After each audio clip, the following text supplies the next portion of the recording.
Hello hi friends, welcome to GDB views. ఎలా ఉన్నారు అందరూ? ఈ రోజు అనగా 22 ఫిబ్రవరి 2025 శ్రీ క్రోధినామ సంవత్సరం ఉత్తరాయణ శిశిర ఋతువు మాఘమాస కృష్ణపక్షం. ఈరోజు శనివారం, నవమి, జ్యేష్ఠ నక్షత్రం. ఈరోజు ఓంకారం కార్యక్రమంలో గురుజీ గారు తెలియజేసిన యోగక్షేమం, మంత్రబలం, పూజా విధానం, అలాగే మంచి మాట అన్నీ కూడా వీడియోని స్కిప్ చేయకుండా చక్కగా విని పాటించండి. అలాగే వీడియోని లైక్ చేయండి. Thank you. ఉత్తరాయణ శిశిర ఋతువు మాఘమాస కృష్ణపక్ష. ఈరోజు నవమి, శనివారం తిథి. ఈరోజు జ్యేష్ఠ నక్షత్రం. శనివారం జ్యేష్ఠ విశేషమైన రోజు. ఎన్నో దారిద్రాలని దూరం చేసుకునే అద్భుతమైన రోజు. అయితే శనివారం నవమి జ్యేష్ఠ నక్షత్రంలో విశేషంగా నరసింహాయ నమః అనే నామాన్ని జపించాలి. నరసింహస్వామి నామమని పూజించడం వల్ల, నరసింహస్వామి నామాన్ని ఇటువంటి రోజు జపించడం వలన మన జాతక చక్రంలో శని దోషమున్నా, శత్రుబాధ ఉన్నా, శని వల్ల ఏదైనా మనకి ప్రమాదం జరుగుతూ ఉందంటే శనినే పారిపోతాడంట. అంటే అంత శక్తివంతమైన నామం నరసింహ. ఈరోజు మీకు అనుకూలమైతే నరసింహస్వామి దేవాలయానికి ఇప్పుడే వెళ్ళొచ్చేయండి. అయితే దర్శనం చేసుకొని రండి. ఈరోజు ప్రత్యేకమైన శక్తి నరసింహస్వామి తత్వంలో ఉంటుంది. ఈరోజు మనమందరూ కూడా భక్తి భావనలతో మంత్రబలంగా ఓం నరసింహాయ నమః అనే నామాన్ని జపించి ఆ నరసింహస్వామి అనుగ్రహానికి పాత్రలవుదాం. అయితే మీరు ప్రతిరోజు నేను ఏ మంత్రాన్ని చెప్పినా దాన్ని 21 లేదా 32, 18 సార్లు లేదా 36, 48, 108 సార్లు జపిస్తే చాలా ఉత్తమోత్తమం. అయినంత వరకు జపించడానికి ప్రయత్నించండి. ఓం నరసింహాయ నమః. ఈ నామం అత్యధికమైన శక్తిని ఇస్తుంది. మాఘమాస కృష్ణపక్ష నవమి రోజు నక్షత్రానికి అనుగుణంగా తప్పకుండా జపించండి. ఇక ఈరోజు మంచి మాట. మన జీవితంలో ధైర్యము అనేది చాలా గొప్ప ఆయుధం. మనిషికి ధైర్యానికి మించిన మరొక శక్తి అవసరం లేదు. ధైర్యము అనే ఒక శక్తి ఉంటే అది ఒక ఆయుధం లెక్క పనిచేస్తుంది. దానితో పాటు సత్యము అనే ఒక సూత్రాన్ని మీరు పాటిస్తూ ఉంటే జీవితంలో ఎవ్వరికీ భయపడాల్సిన అవసరమే లేదంట. అంటే ధైర్యము మరియు సత్యము ఈ రెండు మీలో ఉన్నాయంటే ప్రపంచానికి మీరు ఒక గుర్తింపు తెచ్చుకోవచ్చు. అటువంటి శక్తి ఉంటుంది. ఈ కాలంలో పరిస్థితి ఎలా ఉందంటే చాలామంది చిన్న చిన్న విషయాలకి భయభ్రాంతులు అయిపోతూ ఉంటారు. చిన్న చిన్న విషయాలకి చాలామంది చిన్న చిన్న విషయాలకి కంగారు పడిపోతూ ఉంటారు. దయచేసి అది భయపడితే మీ జీవితంలో పాపానికి దారితీస్తుందంట. భయపడితేనే పాపానికి దారితీస్తుంది. కంగారు పడితే ఇక కరెక్ట్ అయిన నిర్ణయాలు తీసుకోలేదు. అదే ధైర్యం ఉంది అనుకోండి, ఖచ్చితంగా ఆ ధైర్యంతో నేను ఏదైనా చేయగలను, నేను సాధిస్తాను, ఈరోజు కాకపోతే రేపు నేను గొప్ప స్థాయిలో ఉంటాను అనే ఆలోచనలు ఉత్పత్తి అయి మళ్ళీ వాళ్ళు దాన్ని ప్రయత్నించి ప్రయత్నించి ప్రయత్నించి ప్రయత్నించి వాళ్ళు అనుకోంది సాధించేస్తారు. ఒక పక్షి తన గూడులో నుంచి పిల్ల దిగు పడిపోతుంది. ఆ తల్లి వదిలేస్తుంది దాన్ని అలాగే. ఎందుకు అంటే అది ఎగరడం ప్రాక్టీస్ చేయాలి, తనంతట తను ఎగరాలి. అది ఏం చేస్తుంది? ఫస్ట్ ఎగురుతుంది, కిందకి పడుతుంది, మళ్ళీ ఎగురుతుంది, కిందకి పడుతుంది, మళ్ళీ జంప్ చేస్తుంది, కిందకి పడుతుంది. అలా జంప్ చేసి కిందకి పడి మళ్ళీ జంప్ చేసి అది సముద్రాన్ని దాటే శక్తి దానికి వస్తుంది. అంతే కదా. అంటే more you practice more you learn అని. అంటే మీరు ఎంత ప్రాక్టీస్ చేస్తారో అంత లెర్నింగ్ లభిస్తుంది. అదే విధానంగా ఏమి ప్రయత్నించకుండా పిల్లల్ని సంకలో పెట్టుకొని తిరిగినట్టు అన్ని విషయాలు మీ దగ్గరే పెట్టుకొని మా పిల్లలకి పెళ్లి చేశాము, అత్తోళ్ళ ఇంట్లో మంచిగా చూస్తా లేదు, వంట చేయడం నేర్పించండి. అట్లీస్ట్ వాళ్ళకు వాళ్ళు బ్రేక్ఫాస్ట్ చేసుకొని తినడం నేర్పించండి. ఏదో తలనొప్పి వస్తుంది అంటే ఒక కాఫీ చేసుకొని తాగడానికన్నా నేర్పెట్టండి. అరే ఇంటికి ఎవరో అతిథులు వస్తారు, వాళ్ళకైనా ఒక గ్లాస్ నీళ్ళు ఇవ్వడం అన్నా నేర్పించండి. సంస్కారాలు పూజ చేసి భక్తి భావనలతో మంచిగా ఉండడమే కాదు, దాని అనుగుణంగా ఏమేమి గుణాలు ఉండాలో అవన్నీ అవన్నీ ఉండాలి. సర్వైవల్కి మన లైఫ్లో ఏమేమి కావాలో అన్నీ మనం నేర్చుకోవాలి. ఈ సర్వైవల్ అనేది లేకపోతే ఎలా అవుతుంది? అవ్వదు. అందుకే జీవితంలో ఒకటే మీకు అందరికీ తెలియచేసేది, నేను దయచేసి పిల్లలకి సంస్కారంతో పాటు ఈ సర్వైవల్ విధానాలను కూడా నేర్పించండి. అది నేర్పిస్తే వాళ్ళ జీవితంలో అభివృద్ధి చెందుతారు. అదే విధానంగా మీకు నేను ఈరోజు ఏం తెలియజేస్తున్నా అంటే ధైర్యము. ఏదైనా ధైర్యం, వాళ్ళకి ఏదైనా ఒకటి ఇది చేస్తే ధైర్యం చెప్తే మళ్ళీ ప్రయత్నించు అనాలి. అరే నువ్వు పడిపోతా, వద్దు వద్దు, నువ్వు చేయకు, నువ్వు డ్రైవింగ్ చేయకు, వద్దు వద్దు, ఇలా వాళ్ళకి అన్నీ భయపెట్టేసి వాళ్ళ జీవితం మీరే సగం చెడగొడుతూ ఉన్నారు. ఒకటి, అరే యాక్సిడెంట్ అవుతుంది, జోరుగా వెళ్ళకూడదు, ఎందుకంటే 60లో మనం ఉంటే మంచిది, మనకి ఇబ్బంది లేదు, ఇతరులకి ఇబ్బంది లేదు. అతి వేగం యాక్సిడెంట్కి, అపాయానికి దారి తీస్తుంది. అవును కదా? వేగంగా వెళ్ళిపోయి 100 స్పీడ్లో వెళ్ళిపోతే ఇక 108 ఇంటికి రావాల్సి వస్తుంది, లేదా హాస్పిటల్కి వెళ్ళాల్సి వస్తుంది. ఏమో తెలీదు ఎవరు ఎక్కడి నుంచి అడ్డం వస్తారో. మన టైం బాగలేకుండా అడ్డం వస్తాడో, వాన్ టైం బాగలేకుండా మనకు అడ్డం వస్తాడో తెలియదు. అటువంటి పరిస్థితి. దాని నుంచి జాగ్రత్త, యాక్సిడెంట్స్ అవుతాయి, జాగ్రత్త అనాలి. అలా అని డ్రైవింగే మానేయించకూడదు. రెండోది, పిల్లలకి ఏ వయసులో డ్రైవింగ్ నేర్పించాలి? 18 years అబో, దాని బిలో డ్రైవింగ్ నో అని చెప్పాలి. స్ట్రిక్ట్గా మెయింటైన్ చేయాలి. అంతే. జీవితంలో ఇప్పుడు మన ఇంట్లో వెహికల్స్ చాలా ఉంటాయి. నా లైఫ్ స్టైల్ నేను మీకు ఉదాహరణ చెప్తాను. మన ఇంట్లో చాలా వెహికల్స్ ఉంటాయి, తిరుగుతూ ఉంటాం, డ్రైవర్లు ఉంటారు, అందరూ ఉంటారు. అనుకోకుండా నా ముందు ఒకరోజు ఇక్కడున్న కారు ఇటువైపు పార్కింగ్ అయింది. ఇటువైపు వేసిన పార్కింగ్ ఇటువైపు ఉంది, డ్రైవర్ లేదు. ఇదేంటిది? అప్పుడే ఇటువైపు ఉంది కదా, ఇటువైపు ఎవరు వేశారు అంటే అక్కడ నా జొత్తులో వచ్చిన వాళ్ళు నా కొడుకు, పెద్ద కొడుకుకి ఎంకరేజ్ చేసి, అంటే అతను డ్రైవింగ్ తెలిసిన, అతనికి వస్తుందే నాకే తెలియదు, గుర్తుంచుకోండి. ఎందుకంటే నా ముందు ఎప్పుడూ డ్రైవ్ చేయలేదు కదా, 17 years. కానీ నేను ఎప్పుడూ అటువంటికి ఎంకరేజ్ చేయను, నా ముందు చేయడు, భయం, తిడతారు. వాళ్ళు ఇటువైపు వేద్దాము అని చెప్పి అతని చేతిలో అటువైపు పార్కింగ్ చేపించారు.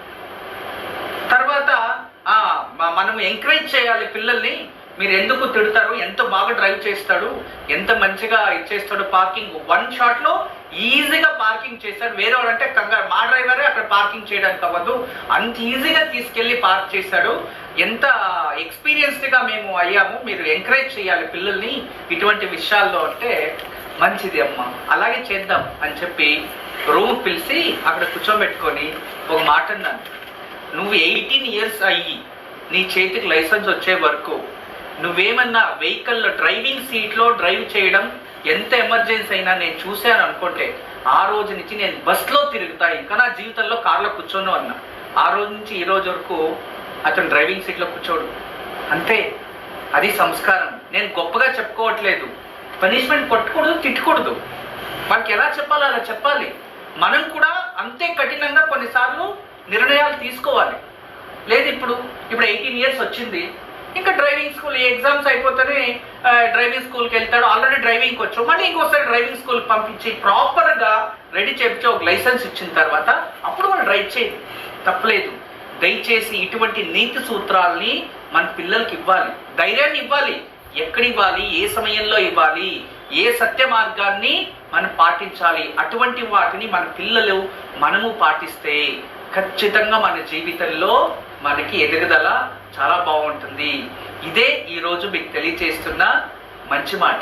దీనికి అనుసంధానంగా చిన్న కథ తెలియచేస్తా, వినండి.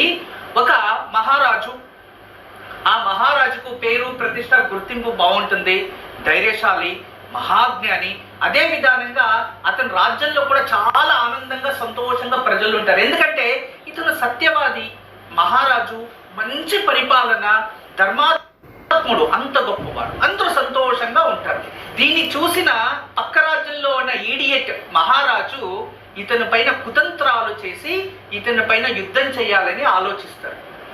ఆలోచించి ఇక వీళ్ళ దీంట్లో కూడా సైనికులు ఉన్నారు, బలగం ఉంది, ప్రజలు ఉన్నారు, అందరూ ఉన్నారు. కానీ పక్క రాజ్యంలో ఉన్న వాళ్ళ అసూయంతో ఇతని పైన లేనిపోని సృష్టించాలి అని. ఇంతకు ముందు నేను చెప్పాను, ఎప్పుడు కూడా శత్రువులు మన పైన చెడు సృష్టిస్తే మూర్ఖులు దానికోసం డిస్కషన్ చేసి అజ్ఞానులు ఇదే కరెక్ట్ అని డిసైడ్ చేసేస్తారు అని. అలా ఇక్కడ మూర్ఖులు ఇలా వాళ్ళు ఆలోచించుకొని ఏదో ఒకటి చేయాలి, యుద్ధం చేయాలి అని వాళ్ళు వచ్చేలోపు ఈ ప్రజలు చెవులు పడుతుంది. ఫస్ట్ ప్రపంచంలో ఏం జరుగుతున్నా ప్రజల చెవులకే పడేది. పడంగానే వీళ్ళందరూ కూడా అరే మన మహారాజు పైన యుద్ధం రావడమా, వాళ్ళకి ఎంత ధైర్యం అని మొత్తం రాజ్యంలో ఉన్న ప్రజలంతా ఆ యుద్ధం ఎలా చేస్తాడో చూద్దామని తిరగబడతాడు. ఆ మహారాజు యుద్ధం అని కదా ఆ ఆలోచనే లేకుండా పైన వాడు మళ్ళీ జీవితంలో రాలేదు. అంటే ఎప్పుడు కూడా సత్యము అనేది మనలో ఉన్నప్పుడు, ధైర్యము అనేది మనలో ఉన్నప్పుడు, మరియు మంచి స్వభావము, వినయము, విధేయత అనేది మనలో ఉన్నప్పుడు, మరియు జనాల పైన, ప్రపంచం పైన సౌహార్దత అనేది మనలో ఉన్నప్పుడు, మరియు మన మాటల వల్ల ఇతరుల జీవితాల్లో వెలుగునిస్తూ, కష్టాలకి ఇతరులకి సహకరిస్తూ మన జీవితాన్ని ముందుకు నడుపుకొని వెళ్తూ ఉంటే ఖచ్చితంగా ప్రపంచం అంతా మనని సపోర్ట్ చేస్తుంది. ఎవరో కొందరు ఈడియట్స్ ఉంటారు, అంటే ఈ రాజకీయ శత్రువులు ఉన్నట్టు వేరే వాళ్ళు ఉన్న సృష్టి వచ్చే ప్రతి మనిషికి ఉంటారు. ఎందుకంటే ఒకే ఇంట్లోనే అన్నం చూస్తే తమ్ముడు కావద్దు, తమ్ముడు చూస్తే అన్నడు కావద్దు. ఇలాంటి పరిస్థితి. అన్న మంచోడు అంటే తమ్ముడు అయితే నేను చెడ్డోన్నా అని గొడవకు వస్తాడు. ఇప్పుడు అమ్మ నాన్న ఇంట్లో ఉంటారు, మీ అన్నం చూసి నేర్చుకో అంటే తమ్ముడు కోము, అంటే అన్న మంచోడు నేను చెడ్డోన్నా అని. లేదా చూడు ఆ చిన్న వయసులో తమ్ముడు ఎంత మంచి పని చేస్తాడు, నువ్వు ఉన్నావు అని అన్నకు పోలిచ్చాము అనుకోండి, తమ్ముడికి పోలిచ్చాము అనుకోండి, అయితే వాడు మంచోడు నేను చెడ్డోన్నా, స్టార్ట్ శత్రుత్వం. ఇది ప్రపంచంలో జరుగుతుంది. నేను చెప్పేది ఏంటంటే ఈరోజు మీకు మంచి మాటగా ధైర్యం ఉండాలి, సహనం ఉండాలి, దాంతోపాటు సత్యాన్ని మీరు గ్రహిస్తూ ఏం కావాలి అవి చూస్తూ ఉండాలి. ఏ వయసులో ఏది ఎంతవరకు కావాలో అంతే కావాలి. ఆహారం అధికమైన విషమే, అన్ని పరిస్థితుల్లో ఏది అధికమైనా అది విషమే. ఏ ఏజ్లో అది ఇస్తేనే దానికి కరెక్ట్, కానీ ఏజ్ బిఫోరు ఏజ్ ఆఫ్టర్ ఇలా డిఫరెన్స్ చూపిస్తే అది మన జీవితంలో ఎప్పుడో ఏదో ఒక రోజు విషం అవుతుంది. దీనికి అర్థమయ్యేలా మీకు తెలియజేస్తా. ఒక మహారాజు ఉంటాడు. ఆ మహారాజు చాలా పుణ్యాత్ముడు. రోజు అతను సంవత్సరానికి ఒకసారి వేళ్ళ ఒక ఆవును దానం చేస్తూ ఉంటాడు. ఒకరోజు ఆవుని దానం చేస్తూ ఉంటాడు. ఆ ఆవుని ఒక బ్రాహ్మణుడు స్వీకరించే లోపే ఇంకొక బ్రాహ్మణుడు వచ్చి, అయ్యా మహారాజా నమస్కారం, నన్ను క్షమించండి, మీకు అడ్డొస్తున్నాను, ఇది లాస్ట్ ఇయర్ నా కోసం మీరు దానం ఇచ్చిన గోవే, ఇది నాకు ఆల్రెడీ ఇచ్చేసిన తర్వాత ఆయనకి ఎలా ఇచ్చారు అంటే, అవునా స్వామి ఇది మా మంత్రి వల్ల ఇవన్నీ మేము కొనుక్కొచ్చిందేవు కదా అంటే, లేదు లేదు స్వామి, నేను ఊర్లో గోవుని పెట్టుకో ఉంటే వీళ్ళు తెలియకుండా తోలుకొచ్చేసారు, మీ మంత్రి చేసిన తప్పిది, దయచేసి నా గోవు నాకు ఇవ్వండి అంటే, ఆల్రెడీ గోవు దానం ఇచ్చేసిండాడు కదా అతను, నాకు ఇప్పుడు గోవు దానం ఇచ్చేశారు, మళ్ళీ నేను ఎలా మీకు రిటర్న్ ఇస్తా మహారాజా అని వాళ్ళిద్దరూ గొడవ పడతారు. అప్పుడు అతనికి దైవభక్తుడు ఆ మహారాజు.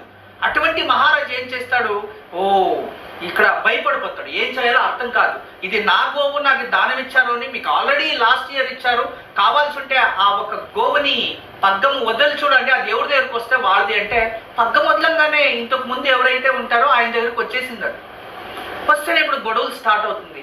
ఈ ఒక భయం అయిపోతుంది, ఈ బ్రాహ్మణ శాపాలు ఎక్కడొస్తాయో నాకేం భయపడుతూ, అప్పుడు అతను ఆ భయంతో ఏమంటాడంటే, మీరిద్దరు ఈ గోవు ఇద్దరికి చెందినది, ఇప్పుడు నేను ఆల్రెడీ ఇతనికి దానం ఇచ్చాను, ఇంతకు ముందు మీకే దానం ఇచ్చాను, ఇందులో ఏదో తప్పు ఉంది, నేను ఒప్పుకుంటా, ఇద్దరికి న్యాయం చేస్తాను, ఎవరైతే గోవుని వదులుకుంటారో వాళ్ళకి 1000 గోవులు దానం ఇస్తాను.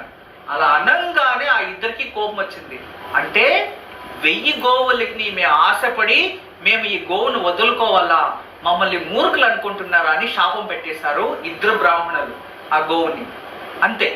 అంటే అంత గొప్ప మహారాజు ఆ భయపడ్డం వల్ల వివేకం కోల్పోయి శాపగ్రస్తుడయ్యాడు. అదే విధానంగా మన జీవితంలో ఏదైనా సమస్య వచ్చినప్పుడు భయపడితే వివేకము, వివేచము అనేది దూరం అయిపోయి ఎటువంటి నిర్ణయాలు తీసుకుంటామో తెలియకుండా దానివల్ల బాధపడతారు. దయచేసి జాగ్రత్త వహించండి. ఇక ఈరోజు తారాబలం అశ్విని మఖామూల పరమమిత్ర తార, చాలా మంచి రోజు, ఉపయోగం చేసుకోండి. ఇక భరణి పుబ్బ పూర్వాషాఢ మిత్ర తార, ఈరోజు అన్ని మీ ఫేవర్గా అవుతాయి, ప్రయత్నించండి. కృతిక ఉత్తరాషాఢ, ఈరోజు మీకు నైదవ తార, కోపం అధికంగా ఉంటుంది, శత్రువులు అధికంగా ఉంటారు, జాగ్రత్త వహించండి.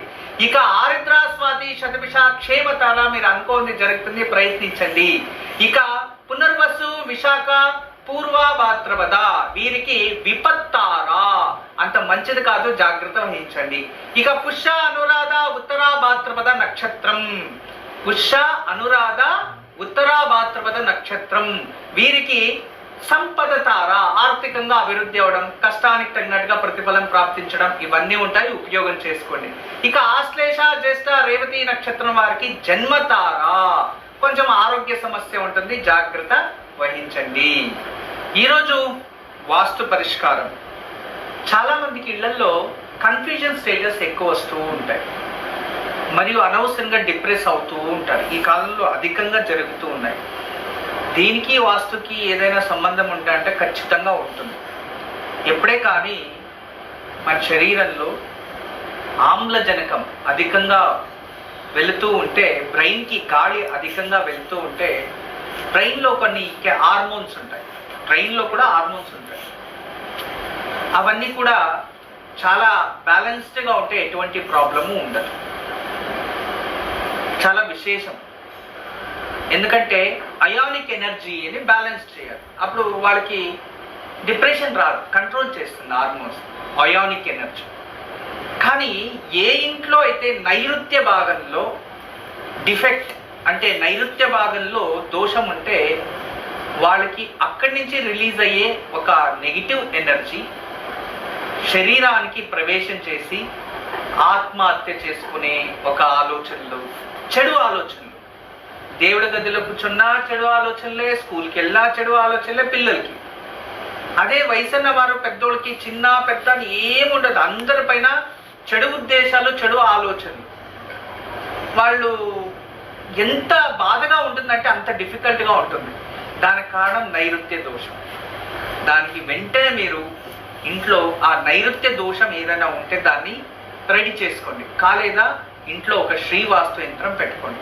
దాని ఎనర్జీ రోజు రోజుకి మీ పైన ప్రభావం చూపించి అది ఉత్తమోత్తమంగా మారుతుంది. రేపు దశమి, ఆదివారం, అశ్విని నక్షత్రం, విశేషమైన రోజు. రేపు ఉదయాన్నే అరటి నారులతో ఒత్తులు తయారు చేసుకోవాలి. రేపు ఉదయంలో అరటి నారు ఒత్తులు అవి తయారు చేసుకొని మట్టి ప్రమిదలో నెయ్యి కానీ నూనె కానీ వేసి ఆ రెండు చక్కగా వెలిగించి మహావిష్ణు ముందు పెట్టి మృత్యుంజయ మంత్రాన్ని జపిస్తే మనకి శుభం. అంతేకాదు ఆరోగ్య రక్షా స్తోత్రము అని ఒకటి ఉంటుంది, ఆరోగ్య రక్షా కవచం అని. రేపు ఎవరైనా అరటినారతో దీపం వెలిగించి దీన్ని చదువుకుంటే పిల్లలకి కూడా చదివిస్తే వాళ్ళకి చిన్న చిన్న అనారోగ్య సమస్యలు రావు. పెద్దోళ్ళు చదివితే ఏదైనా అనారోగ్య సమస్యలు ఉంటే దాన్ని త్వరగా మనకి ఔషధాలు లభిస్తాయి, లేదంటే ఆ త్వరగా మనకి అనారోగ్య స్థితి నుంచి బయటపడడానికి మార్గాలు కనబడతాయి. ఎందుకంటే అశ్విని కుమారులు మీకు తెలుసు, వాళ్ళు పెద్ద ఔషధ సిద్ధాంతులు. ఈ అశ్విని నక్షత్రంలో దీన్ని ఆచరిస్తే మీకు ఆరోగ్యం ప్రాప్తిస్తుంది. ఇవన్నీ చేయలేము అంటే కాస్త ఉప్పు నీళ్ళలకేసి స్నానం చేయండి, అదన్నా చేయండి, మంచిదవుతుంది. ఈరోజు దివ్యమైన యోగక్షేమం. ఈరోజు శనివారం సాయంత్రం విశేషమైన పూజ. ఈరోజు మన ఇంట్లో సాంబ్రాణి పొగ వేసేటప్పుడు ఆ సాంబ్రాణిలోకి కాస్త సింధూరం కలిపి సాంబ్రాణి వేయండి, సింధూరం. తర్వాత ఇంట్లో దేవుడి గదిలో దీపాలు వెలిగించి తదుపరి గోమూత్రం ఇల్లంతా కాస్త ప్రోక్షించండి, గోమూత్రాన్ని ప్రోక్షించండి. ఇవన్నీ శుద్ధి అన్ని గోమూత్రం అంతా ప్రోక్షించిన తర్వాత దేవుడి గదిలో కూర్చొని లక్ష్మీ విగ్రహానికి పాలతో, పచ్చి పాలతో అభిషేకం చేసి అమ్మవారికి ఏదైనా సుగంధభరితమైన పుష్పాలని అలంకరించి ఆ అమ్మవారిని భక్తి శ్రద్ధతో పూజించి, మన ఇంట్లో ఏ పుష్పాలు ఉంటే అవి భక్తి శ్రద్ధతో పూజించండి. ఉప్పు లేని ఆహారం ఏదైనా నైవేద్యం పెట్టండి అమ్మవారికి. ఉప్పు కలిపినది పెట్టకూడదు. ఉప్పు లేని ఏదైనా ప్రసాదం అమ్మవారికి నైవేద్యం పెట్టి అమ్మవారి ముందు కూర్చొని కనకదార స్తోత్రం కానీ లక్ష్మీ అష్టోత్రం కానీ పారాయణం చేసుకుంటే, ఇవేవి లేకపోతే అమ్మా మహాలక్ష్మి మాకి ఈ రుణాల బాధ నుంచి విముక్తి చెందాలి, మాకు ఏదైనా ఉద్యోగము, మేము చేసే వ్యాపారంలో అభివృద్ధి చెందాలి అని భక్తిపూర్వకంగా కోరుకోండి. ఇది చేసిన తర్వాత వెంకటేశ్వర వజ్రకవచం ఒకసారి చదువుకోండి. దీనివల్ల ఆర్థికంగా అభివృద్ధి అవుతారు. మీరు వ్యాపారస్తులైతే వ్యాపారం అభివృద్ధి చెందుతుంది, కష్టానికి తగినట్టుగా ప్రతిఫలం ప్రాప్తిస్తుంది.